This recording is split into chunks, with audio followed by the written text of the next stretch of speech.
So you think you're a tough guy? Well, today I have a yarn to spin to you about a man who really loves a good scrap. If you're a Briton or a fan of the 5'9" man that got possessed by CG goo and made Bane a meme, you will know fine well this particular character needs no introduction. However, if you're not familiar, then stick around and allow me to whet your interests. He is an accomplished cartoonist with a penchant for getting into fights with just about anyone that he can get his hands on. Or in. With things like the law or morality acting as just mere delays at most. Picking fights, even within prison, just for the love of the game. No other motivation needed. Alongside such achievements, he is also rather fond of hostage-taking and threatening cannibalism to boot. His favourite pastime is also randomly assaulting prison guards and even wardens just because. A man who has been in prison for almost his entire life, and half of that prison time was spent in solitary confinement. Britain's most dangerous prisoner, Charlie Bronson.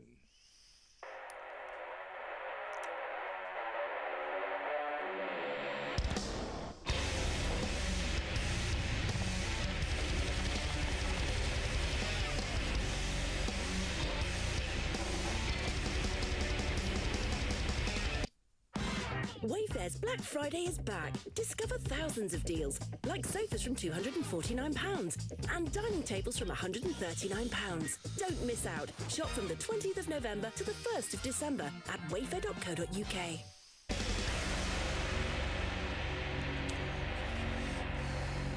Please leave a like and a comment on this video because it really helps me in the algorithm.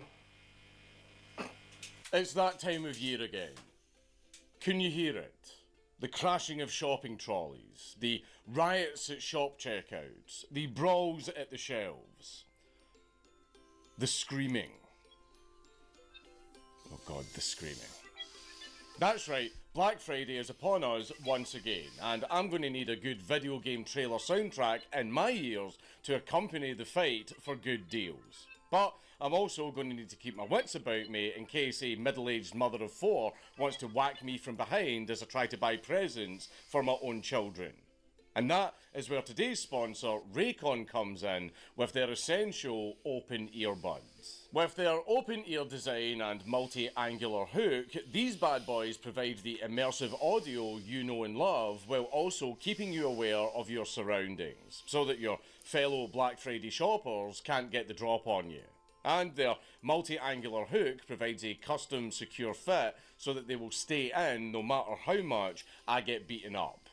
And they are so lightweight and comfortable so I can keep them in for their entire 8-hour battery life, which is easily topped up with a 36-hour supply in the case. And on top of all of that, there is still the premium audio quality that you all know and love at half the price of other premium brands. And as ever, the essential open earbuds are available in a range of colours, and they come with a 30-day happiness guarantee. So, for a limited time, you can click the link in the description box down below, or scan the QR code on the screen, or go to buyraycon.com/dankulaopen to save up to 30% off of audio products site-wide during Raycon's Black Friday and Cyber Monday sale. 6th of December, 1952, Luton, England, Islamic Republic of. We see the birth of one Michael Gordon Peterson, the son of Conservative John G. Peterson and the nephew of two respective mayors of Luton. A rather remarkably accomplished and well-connected family to be born into, I know. And I'm going to be calling him Mike for a while, but don't worry, he'll become Charlie in due time. Young Mikey was a gentle soul, being described as a lovely lad who wouldn't hurt a fly and had a gentle heart, etc., etc. Not to sound dismissive, but considering who he would grow into, this is rather comical. Though it is worth mentioning one final tidbit, that he would defend the weak like a true blue, corny shonen protagonist. At the age of just 4 years old, Mike and his family moved away from Luton and moseyed on over to Ellesmere Port in Cheshire, where he would spend the remainder of his childhood. And it's here that he would start to get himself into a little bit of bother. And I don't mean the petty scraps and tardy behaviour that you might expect from a gentle soul. Now, this gentle soul would start to come into some turbulence at the age of 6. You see, young Mike recounted how he and the other kids from his area used to play near some local woods. This is notable because one day a group of teenage boys apparently came around to bring the youngsters into the woods so that they could interfere with them, if you catch my drift. Young Mike managed to escape their Nancy clutches by kicking, screaming, and presumably biting his way out of the situation, running home to his parents, physically fine but mentally scarred, culminating in 3 of the teenagers being sent to a borstal, and with young Mike having this trauma plant some urges into his psyche, which I don't really have to elaborate on, but I will reference constantly. This trauma would naturally follow Mike through his education, and I mean more than just not showing up to school. He also got himself enrolled in what I can only describe as a petty thieves guild, where a troop of 4 lads would do such devious things as getting into fights and, as you might have guessed, stealing. It might not come as a surprise to you that young Mikey was not exactly fond of the idyllic whimsy of youthful academia, feeling as though he was the odd man out with these growing urges. A young thug, as it were. Now, don't get me wrong, these kids were no hardened criminals. They were just a group of estranged and rowdy preteens that would go and shoplift just for the thrill of it, without any serious financial incentive or even particular malice. They were just kids fucking around. Though, regardless, this was bound to get young Mikey into a bit of bother. And wouldn't you know it, to the shock of absolutely no one, Mikey's activities ended up with young Mikey getting into bother. At the age of 13, he was put before the juvenile court and he got a mighty dressing down. Of course, you can't expect anything more than that. He's not only an underager doing a very, very mild offence, but he's also got connections in Luton. Because remember, his uncle is the mayor. Hopefully, though, this will spook the young Mikey straight. Right? Anyways, it was around about this time that young Mikey had his very first homicidal urge. Apparently contracting a whiff of bloodlust so great that he actually hung around outside with an empty milk bottle in his hand, waiting for somebody to walk past him so that he could glass them for absolutely no reason. But, by complete coincidence, nobody walked past him. So, to get it just right out of his system, young Mikey, I shit you not, smashed the milk bottle over his own head. It did not satisfy the urge.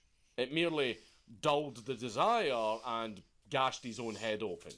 And if you were thinking that young Mikey was under a lot of toil and suffering mentally, then boy howdy does it just get worse.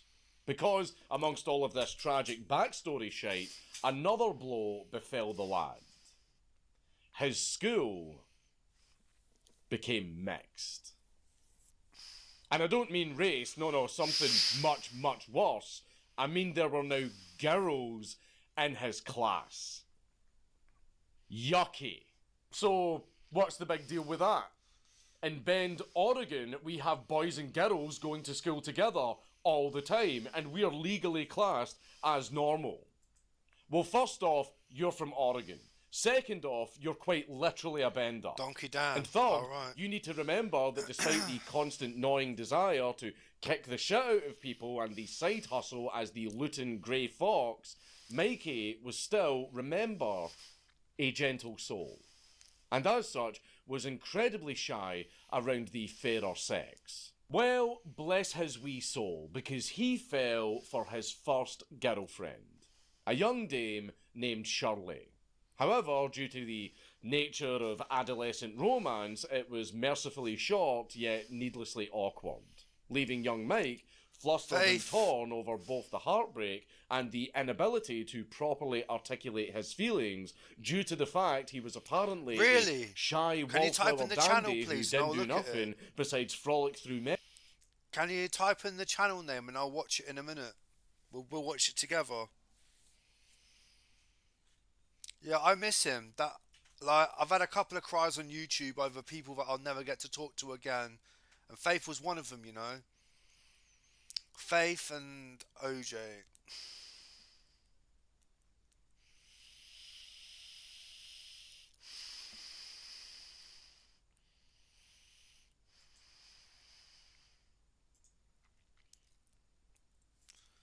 Yeah, Faith was the homie. Do you know what he did? He told me he's going away or something, and he didn't say exactly what happened, but he showed me another jerry can that had petrol in it. So he would have done it again, so that's fucked.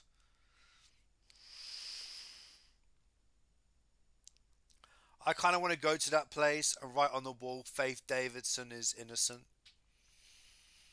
You know, that's what I want to write. It's kind of fucked.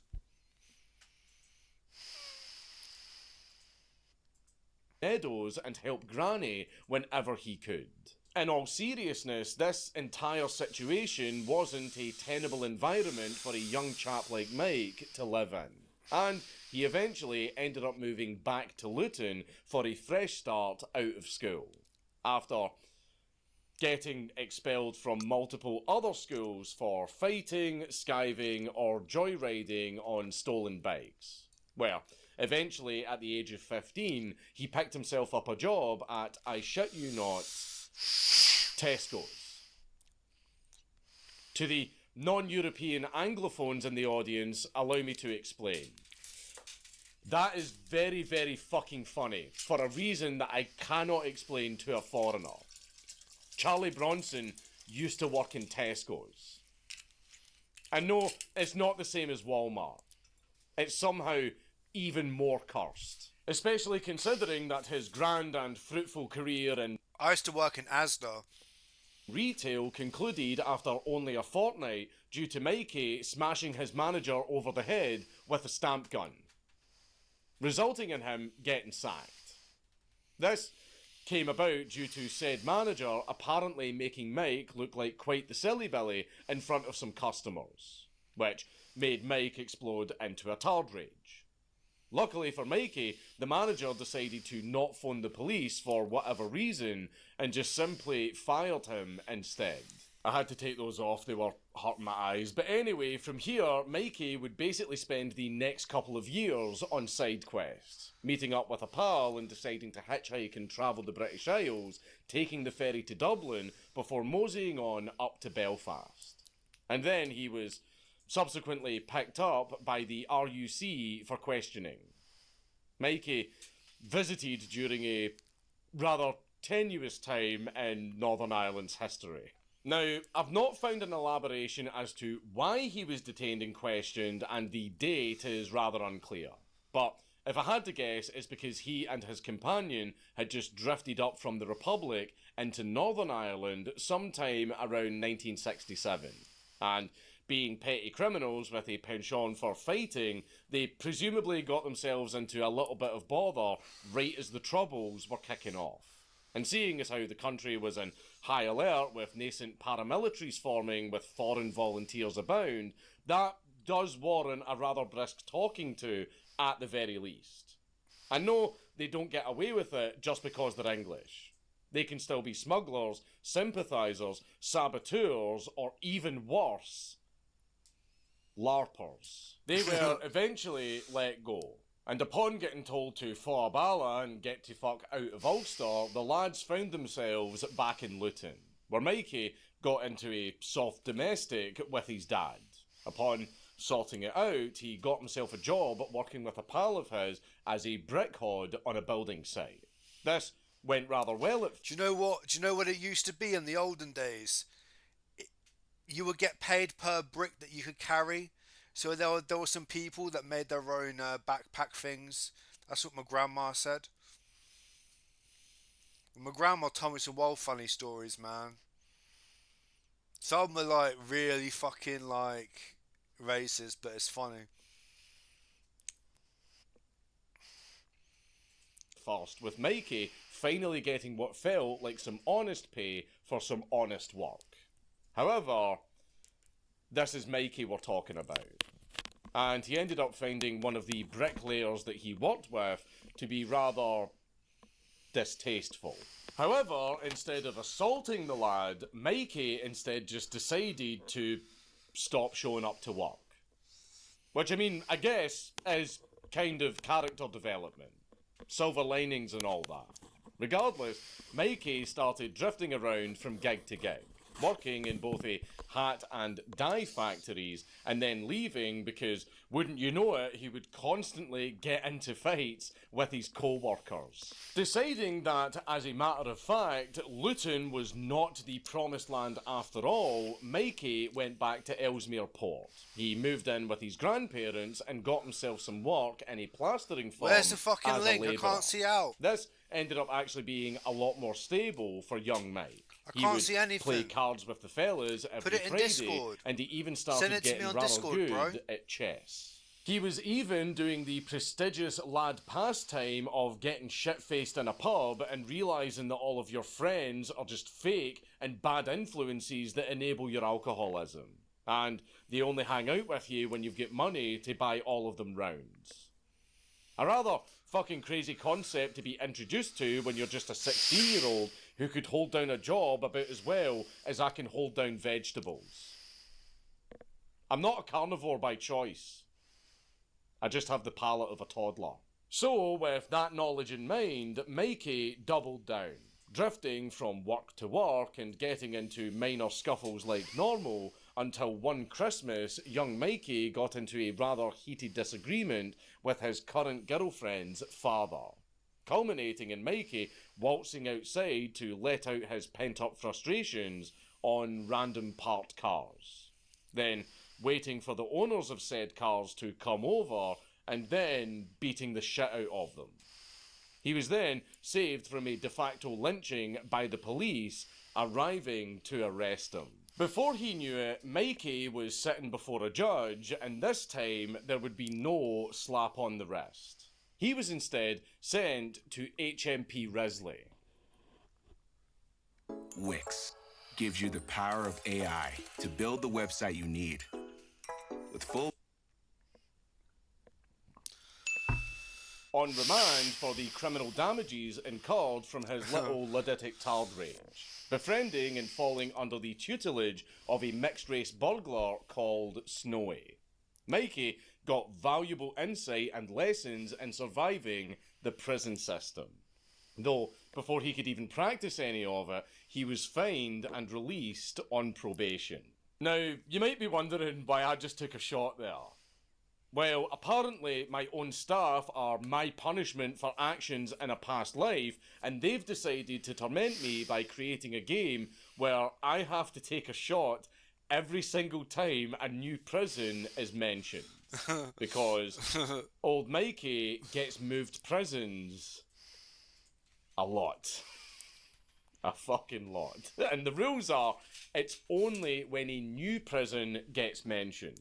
Already being in one prison and then getting sent to that same prison again later doesn't warrant a second shot, because that prison has already been mentioned. Do not attempt this at home. This is just a little fun game between me and my staff. Also, I'm a professional, because I'm Scottish. But I'm also a father who has trouble sleeping at night, irrespective of the children's stimming sessions. Follow the Bronson Blitz at your own discretion. I would advise that you don't try this at home. Also, I'm doing it with Bucky and not spirits.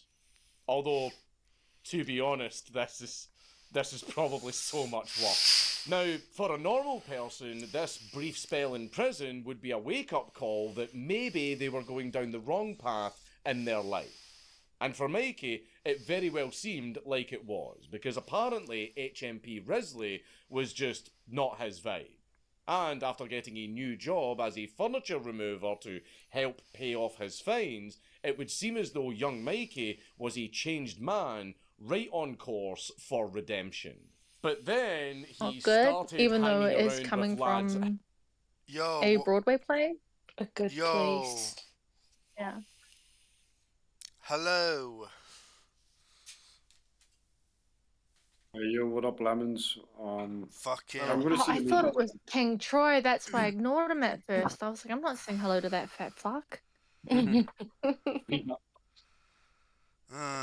It's Lemons. Yeah. Hello, it's Lemons. Lemons. What's up, Lem? Oh my god. You guys look gorgeous. What the fuck? Thank you. I'm just drinking some cider. I've been drinking since 9 a.m. Oh, you're crazy. What time is Why it so now? crazy? Pardon? What time is it now? It's like midday, isn't it? You're It's crazy. It's 11, almost 11:20. Why are you Okay. drinking at that time of the morning, you dingus? Because I like to drink. Oh, you got a problem? Yeah, I. Yeah, that's bad. That's bad. That's how you end up like really gross and die Yeah, I early. don't think that's cool, to be honest. Like, I mean, I know people suffer from alcoholism, but like waking up and starting to drink, like, I assume you must have been drinking last night, right? Like, no one just. No, I didn't starts drink the session. yesterday. I had a day off. Because I drank 2 Really? days in a row.